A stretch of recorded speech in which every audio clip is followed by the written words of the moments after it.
Thank you so much, sir. I'm grateful to Selvan Naidu, Professor Biz Maharaj, and 1860 Heritage Center for inviting me to give this annual lecture in Professor Surendra Bhana's honor. I'm truly honored. The academic writings of the late Professor Bhana have in some ways influenced my academic understanding and writing. As a result, I too hold this invitation in a high regard. Similar to late Professor Brice Villa, Surendra Bhana was a pioneering academic who dispelled numerous myths concerning nature, including those related to caste, occupation, gender, areas of development, etc.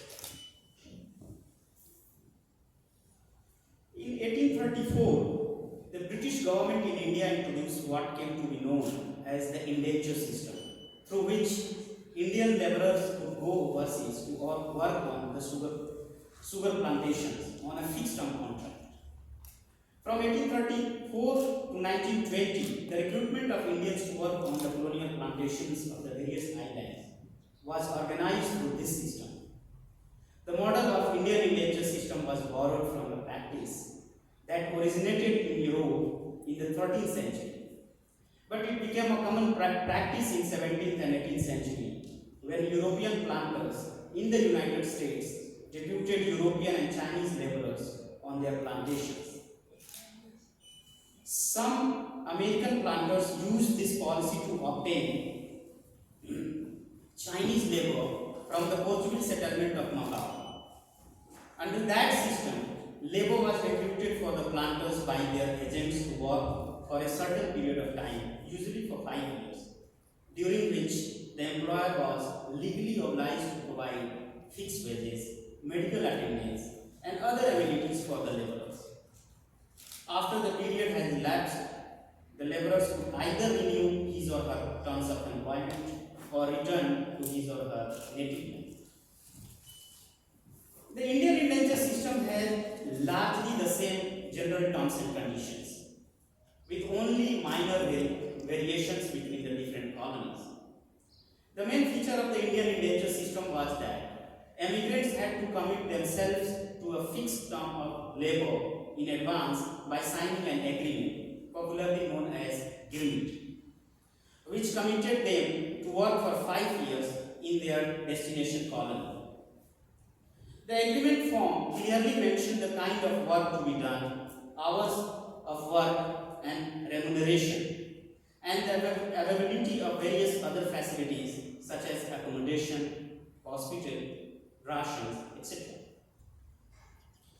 The extent to which migrants were able to fully understand or planters were willing to genuinely uphold the terms of these agreements has been the subject of much debate at that time and since.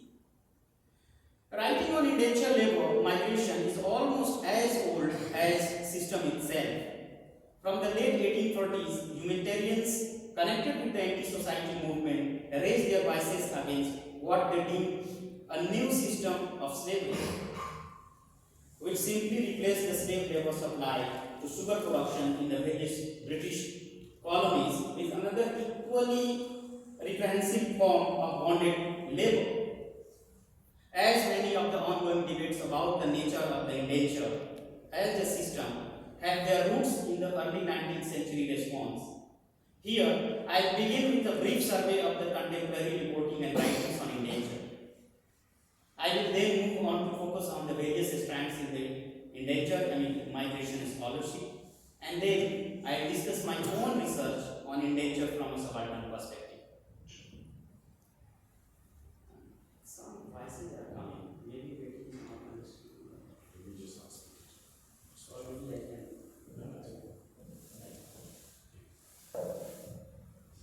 Among the earliest writers to expose the horror of indenture was John Scobell, a British abolitionist campaigner who visited many plantations in British Guyana during 1834 to 1840 and published his findings on the indenture system in a pamphlet titled British Guyana Facts, Facts, Facts. Scobell terms the transportation of Indian quote-unquote coolies as slave trade and contended that it was heavily complete napping of ignorant and inoffensive Hindus. Scobell was one of many who spoke out against the indenture system. Others included Williams Garland Barrett, Joseph Beaumont, Edward Jenkins, who visited the various plantations of Demerara, Jamaica, and British Guyana to look into the working of the system and the life of Indian indentured workers on the plantations. These contemporary writings, amounting to only a few of the important pamphlets and booklets by Englishmen touring the former slave colonies of the Caribbean during 1840s to 1870, though full of local color, do not fully recognize the difference between pre-existing slave-based sugar plantations and one run on the indenture system.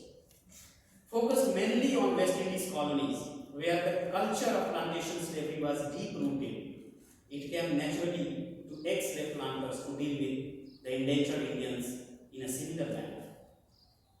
Many of these pamphlets were continuation of the anti-slavery polemic of the abolitionists and seem to have run their course by the 1870s, when the indenture system became fully institutionalized by the colonial officials on the Indian side. On the other hand, there is a curious lacuna regarding the indenture as far as 19th century mainstream Indian political and politico-economic discourse is concerned.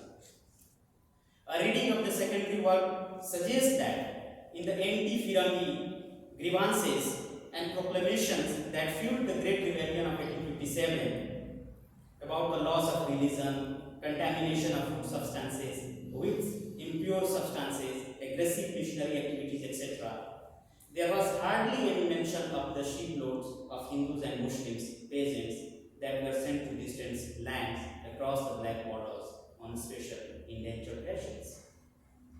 That was how the indenture system could have appeared in the widespread critique in the religiously inflected discourse of Company Raj of those times.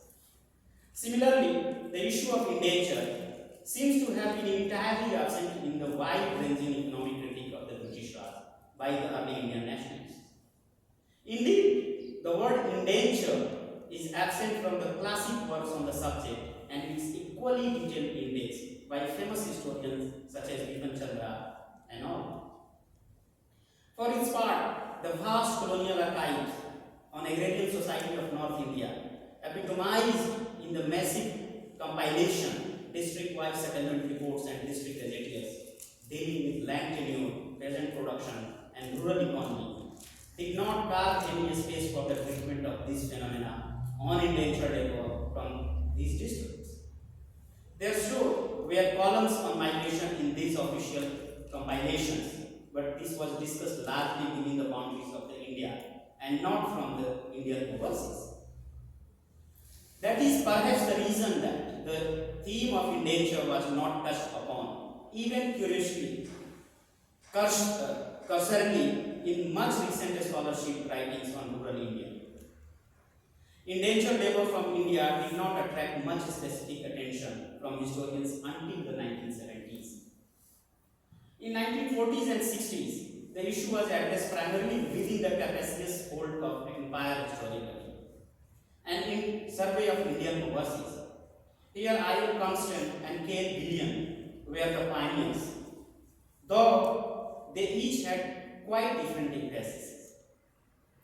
Campson provided the detailed analysis of the early period of emigration, deploying considerable statistical information and delineation of key events to contain that the so-called coolie trade was not only extremely expensive in terms of human life, but contributed significantly to the beggaring of the colonial treasury. He did not believe, however, that the introduction of Indian emigration affected cultural and language in any fundamental way, and further argued that the return of indentured Indians, enriched with their savings, skills, and experience, contributed to the rapid appearance of nationalism in India and a growing demand for independence. K. Gillian work on Fiji Indians marked a new direction in the historiography of labor migration from India to the colony. It was the first time that a study went beyond looking at the indenture only as a political or administrative issue. Gillian presented a balanced picture. I quote, though the indenture system was temporarily servitude, but through this, a new society arose with great potentialities for development for the Indian laborers. Gillian argued that indenture provided new social and economic opportunity to thousands of poor laborers who migrated from India. There was, he suggested, far more social equality in Fiji. Women had more freedom and the children were healthier. Religious divisions remained, but the degree of tolerance was remarkable, with caste becoming unimportant. According to Gillian, despite the various events of the indenture system, overall it offered an improvement on the conditions the Indian migrants experienced at home, and at that, on the whole, those who went to Fiji were for the most part better off than their kin who had remained in their North Indian villages. The pivotal moment in the study of indenture came with the appearance of the Hughes Tinker's seminal work, A New System of Slavery, published in 1974. Writing in the aftermath of the decolonization in Africa, Tinker took a liberal anti-colonial approach to the issue of indenture immigration that contrasted strongly with Gillian's earlier work. According to Tinker, the foundations of the indenture system were laid by the slave system that preceded it, and in that sense, it was itself a legacy of slavery.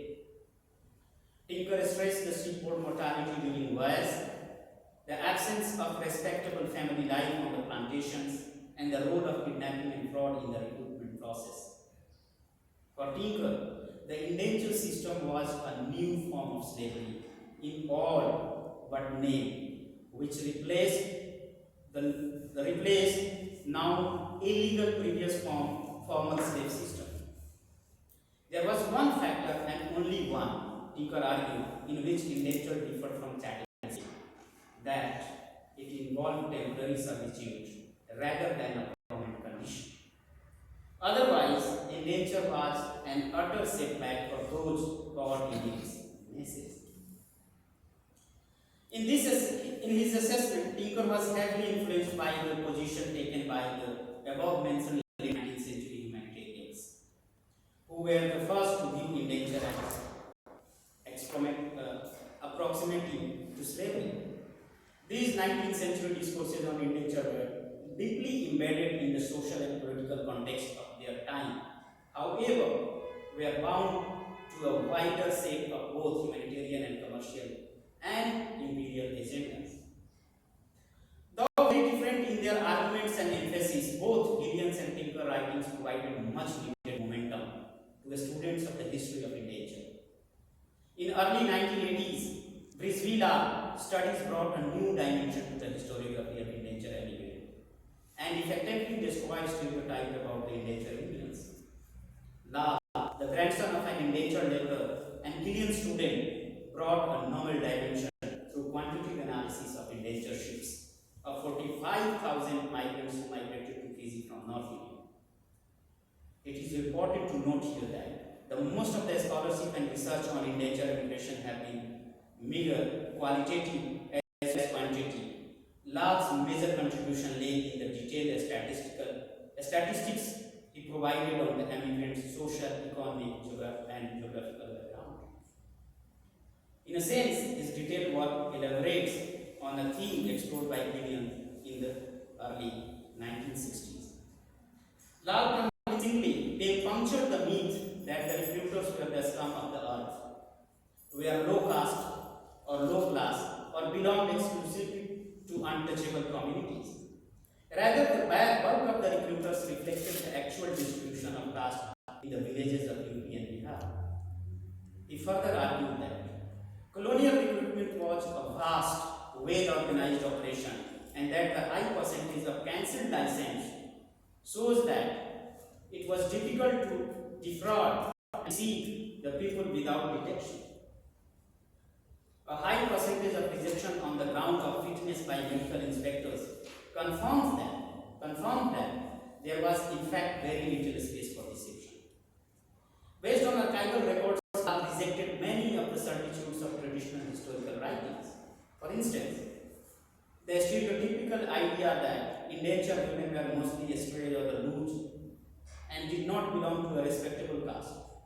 On the contrary, the agreement ticket shows that all of the females who came to Fiji consisted 4.1% Brahmin, 9% Kshatriyas, 3% Banyas, 0.3% Kayas, 31% middle caste, 29% low caste, 2.8% tribals, and 16% Muslims.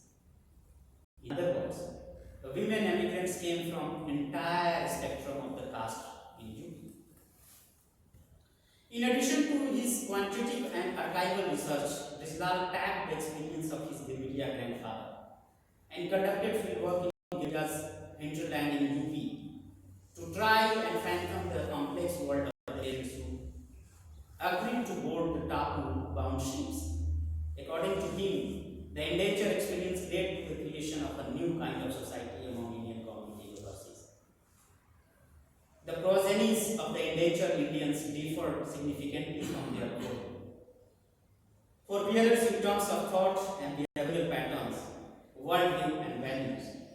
They were more individualistic and pragmatic, more self-oriented, more egalitarian, sometimes extravagantly proud of their ancestral cultural heritage, but not enslaved by its rituals and cultural protocols.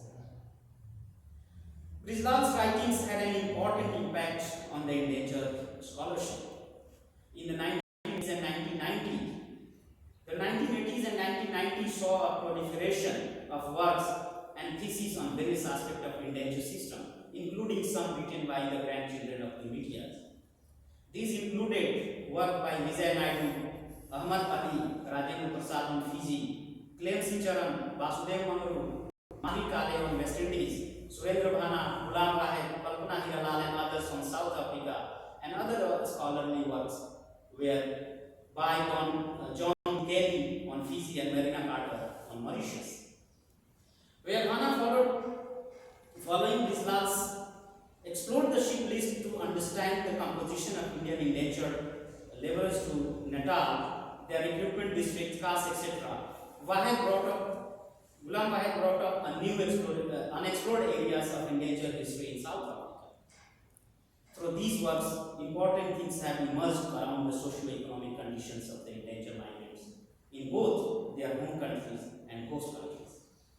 They have provided corrections to the Tinkerian approach through the quantitative analysis of data, as well as by placing the agency of workers at the center of their analysis.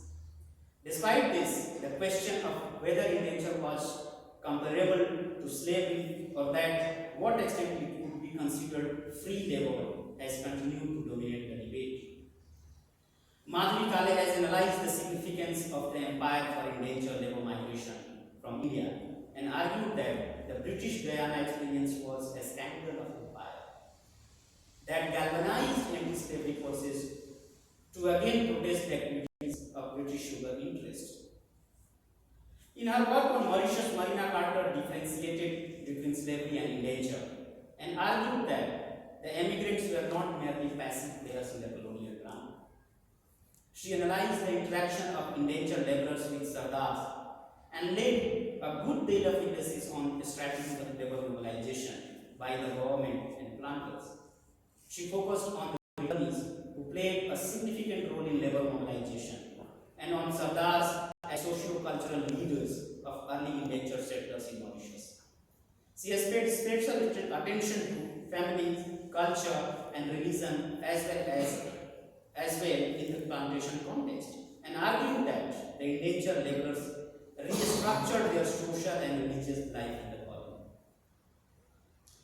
Despite studies such as those by Lal Kale Carter that focus on agency and subjectivities of migrants themselves, many scholars, including Prof. Mohapatra and Gail Pomfret, continue to uphold the view propelled by Hugh Stinker.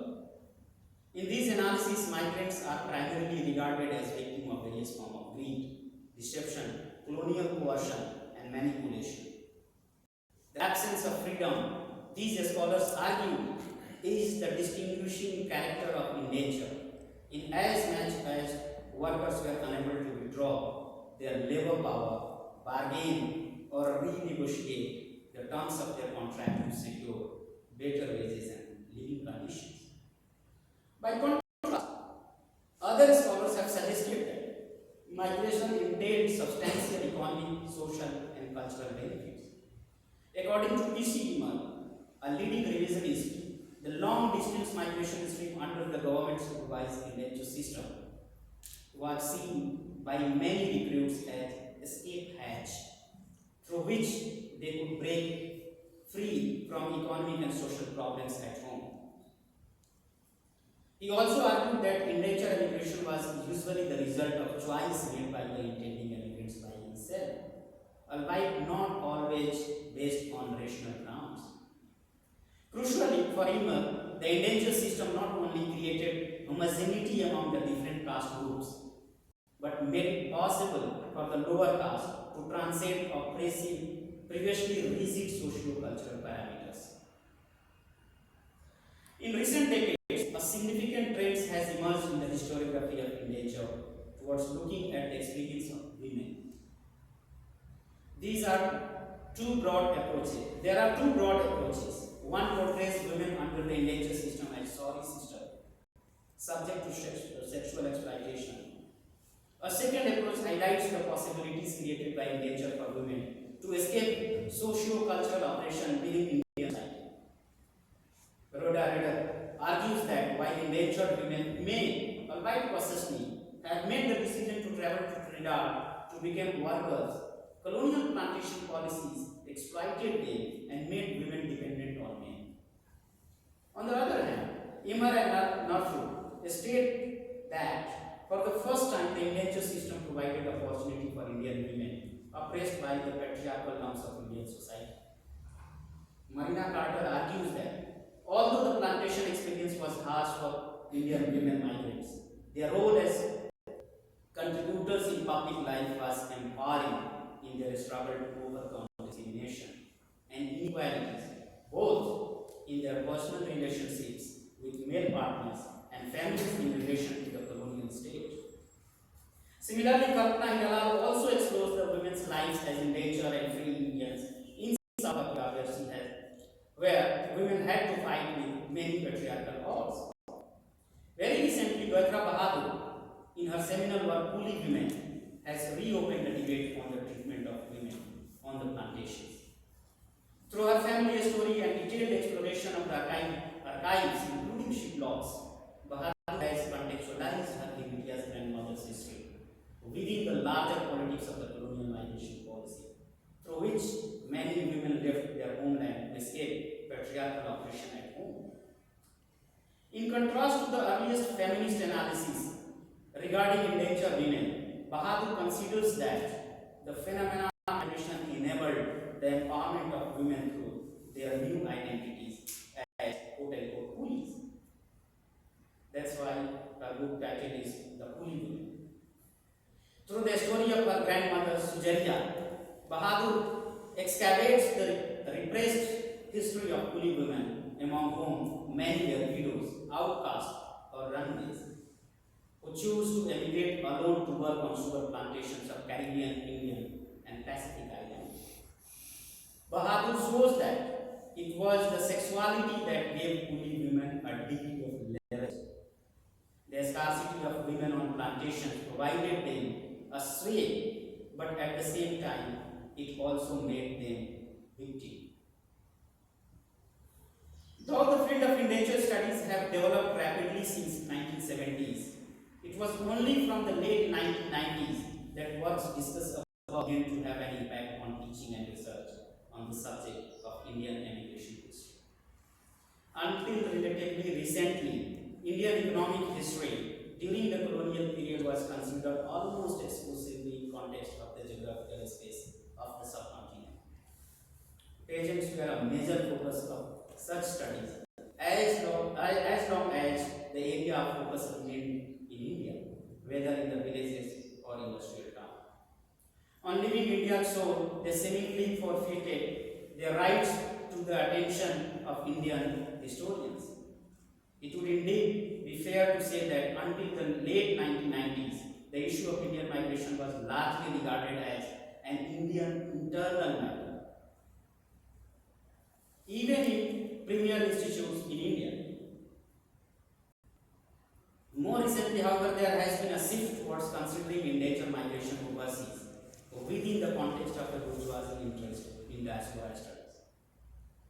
While Adam McNeo's global history of 19th century migration lays little emphasis on the endangered, the work of Crispin Bates and Marina Carter considers Indian historical overseas migration from the perspective of network.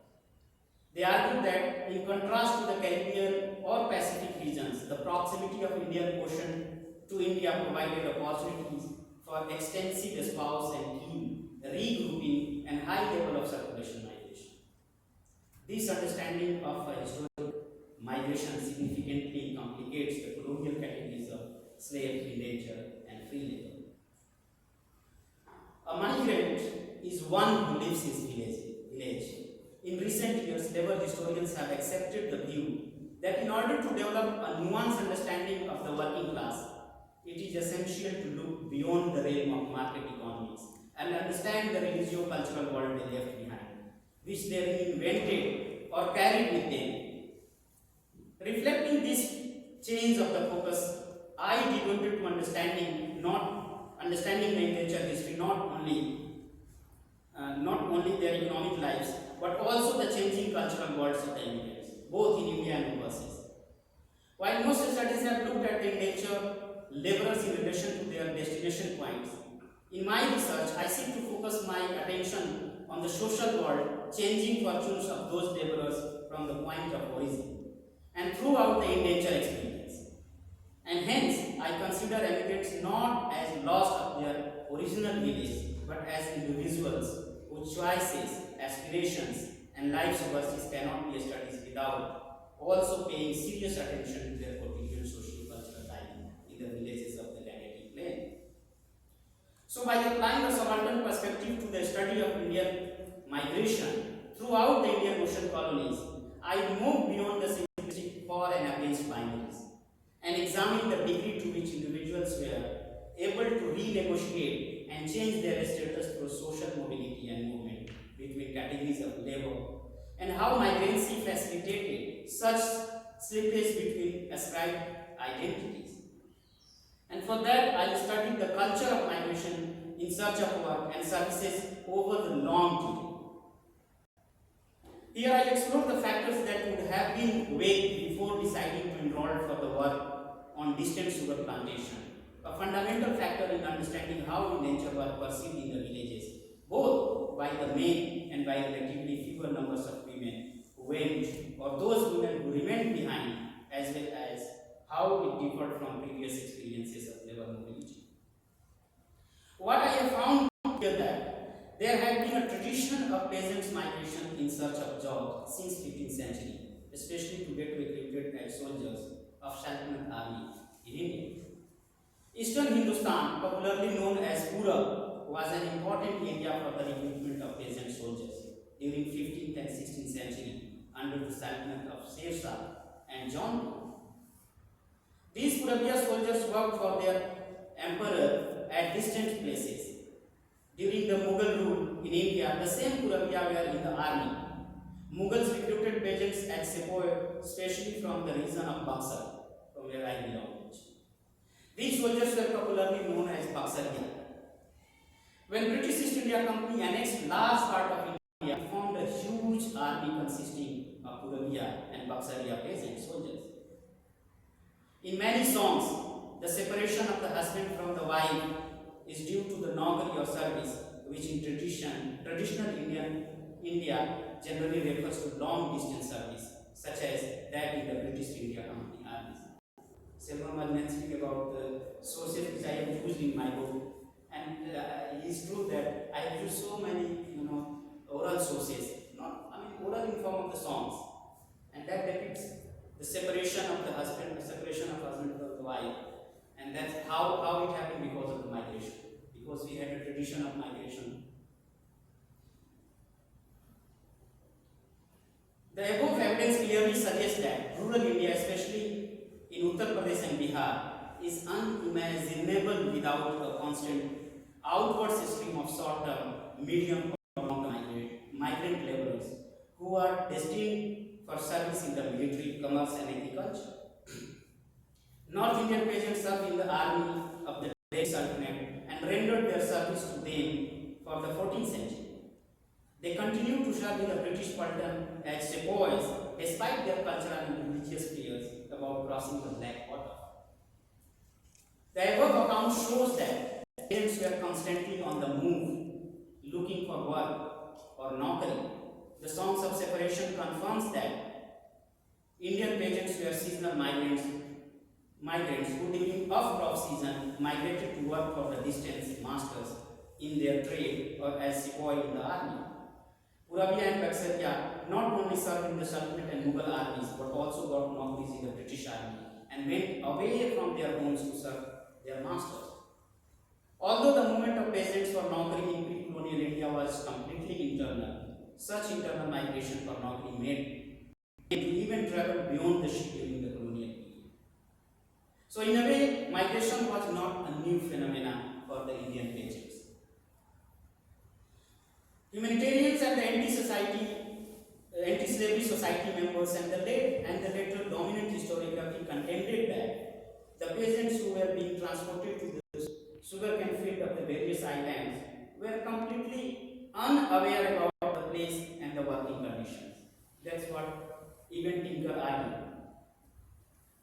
The so-called coolies were being fraudulently recruited and most of the time kidnapped by the immigration agencies. However, when I was exploring and going through the various documents, however, minute details and evidences appear in the various official and non-official writings, indicating that there was considerable familiarity about the indentured immigration and the sugar colonies among the peasants in the mid-19th century, as the peasants had developed their own vocabularies during overseas immigration under the indenture system. Because if you look to the different official or non-official report, you will get new vocabularies during the 9th century. For instance, Arkati, Damara, Chinita, Mirich, these were the new terminologies. How it came, if you look to the history of these terminology, then you will understand that peasants were knowing that what is it. If it is becoming a part of the everyday life of the peasants, then one cannot argue that they were not knowing where they are going. If they were not knowing, then how these new terminologies came? For instance, the word Arkati from recruiter and Mirich for malicious were frequently used by the indentured workers who returned from Mauritius after completing their contract. These words were quite popular in United Provinces in Great Bihar during the 1880s, when Major Pitcher and George Grierson were interviewing peasants to understand their feelings and thought of the indenture system. Both found that the destination point had already been conceptually peasantized. A hierarchy of preference seemed also to have been established. For example, in UP, Pitcher noted that Trinidad, popularly known as Chinita, was preferred to Damarera, popularly known as Damara or Damarera. Jamaica was considered as good to go. Little was known yet in early 1883 of either Fiji or Natal. This may be due to the late commencement of migration in Fiji in 1879 and Natal in 1860. Mauritius, popularly known as Mirich, was popular among North Indian peasants. Pitcher found that people were quite aware about conditions of the system, passes and wages in the colonies. For instance, Mauritius was preferred by the immigrants due to the shortness of the journey, inexpensive return passes, and payment of monthly wages instead of daily wages. Apart from that, migrants were in touch with their family members back home. The postal record shows that although limited letters and remittances were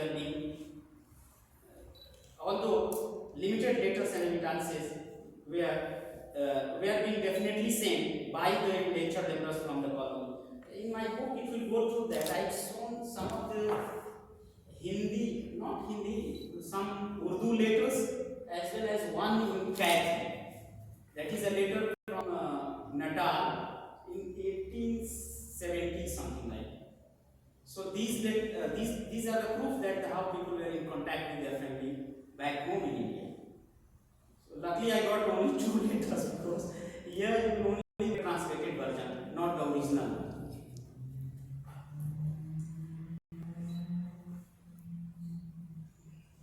I also look into the journey of indentured workers on the high seas, explores the new developments of shipping technology, provisions of food, medical facilities, and other making of provisions, and argues that the journey of indentured immigrants was much different than slave journey. The colonial state tried to provide a much facility to immigrate to avoid any discrepancies in terms of provisioning and rescue the immigrants' workers' cultural and habitual life during their journey. This certainly mitigated the suffering of long and difficult sea journey. One of the main concerns of research in this book has been to understand the migrants in the context of the village and the plantations. My concern, therefore, is very much with the laborers between their native villages, their fields and culture, and the plantations overseas. In a sense, I centrally focus on both culture and agriculture of the both worlds of Gimitias. And here my point of departure is simple. Culture is lived and reproduced in communities, but is crucially tied to place and exigencies of work and labor. How well did this culture travel typically of the Bhojpuri-speaking indentured laborers from eastern Uttar Pradesh and Bihar on its way to South Africa, Suriname, Mauritius, and Fiji?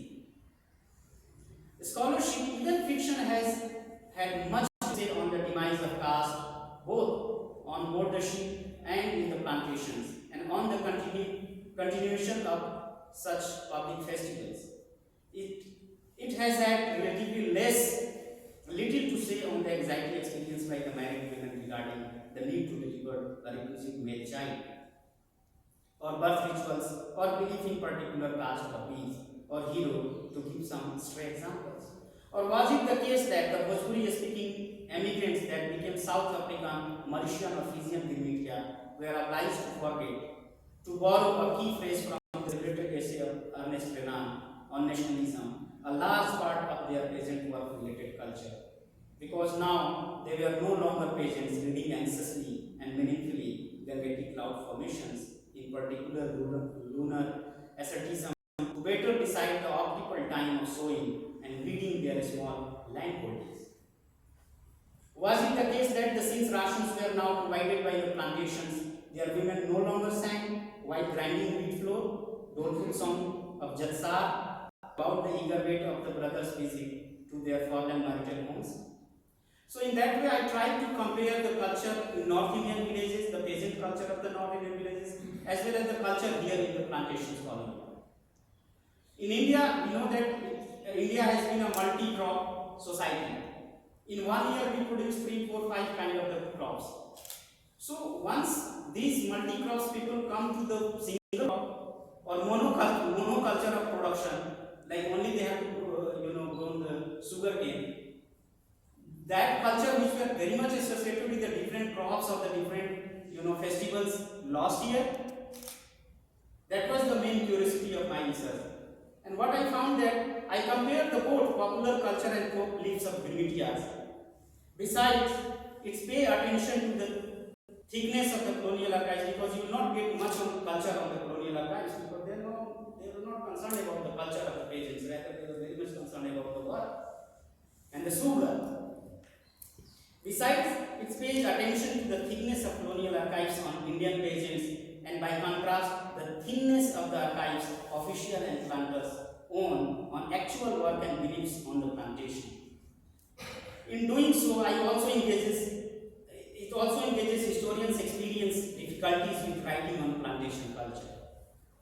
The problem with most recent attempt to relate the issue of culture to the plantation regime is that paradoxically we remain none the wiser about the work rhythm and calendrical unfolding of the agriculture regime of work of the Grimitias. Because because in India we have the calendar of the world. We don't know what was calendar here because they had to only grow with one crop. So the process of production here and there is quite different. Although plantation required a daily expenditure of labor as a matter of principle, this must nevertheless have been linked to the agronomic needs of the cane plant, as well as a linear period in the calendar of the cultivation. It is worth researching that what was the rhythm of the work process on the plantation where for the cultivation of sugarcane. Did it still follow the agricultural seasons, where after planting the seeds there is relatively little need of hard work for the raising the crop until it reaches maturity, save weeding and watering? Or was it the case that the plantation regime transformed these peasants into working class labor, such that there were no more peasants who followed a socio-agricultural calendrical cycle for the cultivation of a variety of crops in India? On this point, the historiography of indenture is insufficient.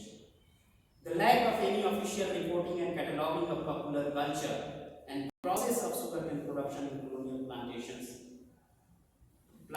was a basic characteristics of the plantation regime, such that once someone disembarked as a Gumitia, she became lost from the official oversight, confined to a particular state, until he or she or a collective of a single person become a problem of the planters and the colony. So what you will find that the only indenture or individual indenture was coming when he was becoming a problem of administration of the colony. Otherwise, they were not bothered about the anyone. So in the official record, this is the problem with the official records, that you will only get mentioning of indenture laborers when they created problem. So when ordinary does extraordinary thing, then he comes into the colonial time. That's the problem of the archives and colonial archives station. The tricky issue of religion in an alien place aside, I argue that the indentured Indians did not simply forget the cultural practices of home. Even in plantation regime created a disjunction between peasants' agriculture and popular culture of the village in United Provinces and Bihar. Now I look to the contemporary nationalist discourse while analyzing the role of the leading nationalists who campaigned for its evolution. I argue that the suffering of indentured Indians on the sugar plantations were not the core issue for the Indian nationalists in the beginning of the evolution campaign. So if you look to the anti-indentured campaign in India, their concern was not the indentured laborers. That I have shown in my book. Rather, it was the issue of an political and economic rights of free passenger Indians in South Africa,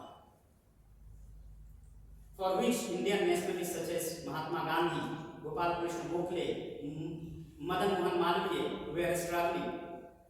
When they failed in fulfillment of their demand by South African government, Indian nationalists seem to have propped up the indenture problem as a point of bargain.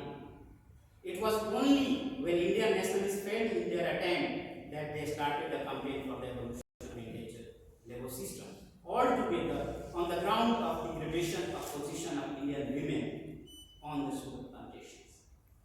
The indenture system involved the shipping out of a small peasants from North India, in our case, peasants who produced, raised, worried over all sorts of crop in addition to their valued sugarcane. When the shipments arrived, they were now to function as piece rate workers, raising only cane crops. Ration for their upkeep of their bodies were not raised on peasant farms, as was the case back home, but provided by the planters.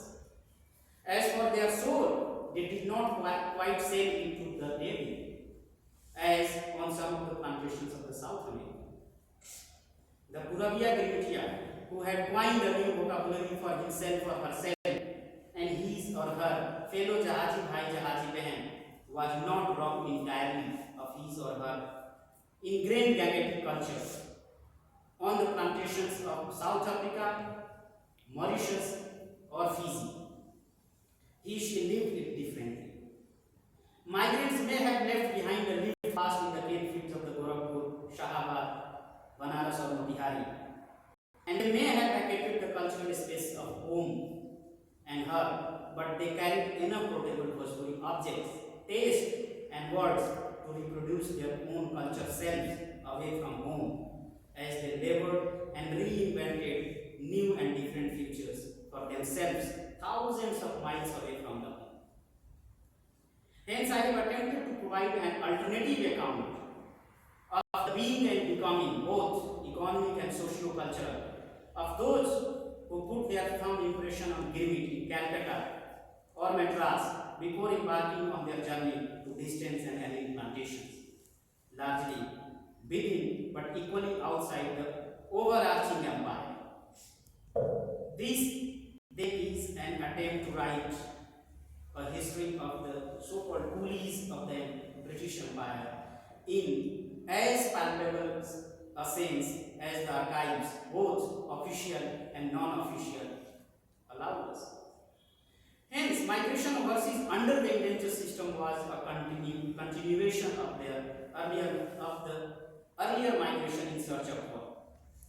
Indian peasants had worked under an army of sultans during the Sultanate and Mughal period. Ujjainias of the Gati Bihar were one such mobile peasants army deployed for sepoys in the ruler's army. Purabia and Baksaria were peasants who served in the Mughal army and later in the British East India Company army. 18th and early 19th century North Indian experienced the internal migration of Indian peasants for employment in the East India Company's army or in the various growing industrial cities or in railroad construction. Entering into an agreement or agreement to work across the seas in the Tapus or Sugar Islands was no doubt an absolutely noble venture, full of risk, but there were the enticement of a better life, which, even when frequently unrealized, made sense to peasants, men and women who were already on the move. Soon after its introduction, the indentured system became popular in countryside. North Indian peasants conceptualized many new terminologies and names related to the indentured migration.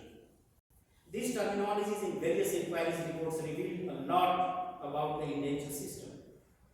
They helped us conclude that the large sugar colonies and the working of the indentured system was quite known among the people in India and workers overseas. Returnees became a reliable source of information on the lives of indentured workers. Although economic reasons were an important factor in becoming a Grimitian, there were many other factors such as social and cultural oppression of lower caste, deplorable conditions of widows, non-acceptance of inter-caste and inter-religious marriages, and a strict patriarchal household. The indentured system in many ways became a way to escape such socio-cultural separations. The ships were loaded with items relating to the migrants' cultural attire like dhoti, saris, and items for feminine use such as makeup, ornaments, tikuli, sindoor, and more importantly, the ready stock of vermilion, a requisite for all married women to indicate their marital as opposed to widow status. The provisions of food that were made reflected what the colonial officials and immigrants agents thought was fit for Indian laborers' consumption, while providing a dietary space for contestation. Not only were laborers provided with some of their habitual foodstuffs, but their religious beliefs regarding food and its preparation were in several instances accommodated.